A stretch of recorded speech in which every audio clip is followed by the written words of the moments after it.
पहिल्यासारखे regular video का गं आता टाकत नाही? छान असतात व्हिडिओ, आम्हाला आवडतात बघायला. टाकत जा ना रेग्युलर.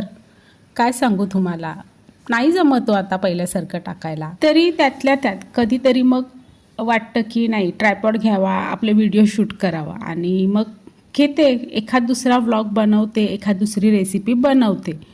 तर आज होता पहिला श्रावणी सोमवार आणि मी आणि माझी लेक आम्ही चाललो होतो मानकेश्वरला. मानकेश्वर हे उरणमधलं प्रसिद्ध मंदिर आहे आणि जे की समुद्रकिनारीच आहे.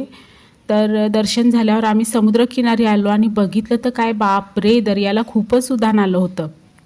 परत येताना केगाव रोडला हे स्वामींचं मठ लागतं आणि हे मठ जेव्हापासून ते झालं होतं तेव्हापासून मनात करत होती की इथे एकदा जायला पाहिजे, पण जाणं काही झालं नाही. ते आज येणं इथे झालं होतं.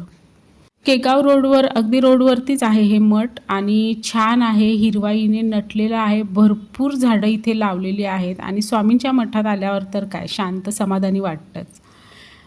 मस्त झाडं आहेत आणि झाडांच्या सानिध्यात तर मला नेहमीच आवडतं. म्हणून लेकीला बोललो थोडा वेळ 5 मिनटं इथे बसूया आणि मग निघूया. पण इथे थोडेसे मच्छर होते, मच्छर चावायला लागले आणि मग आम्ही निघालो.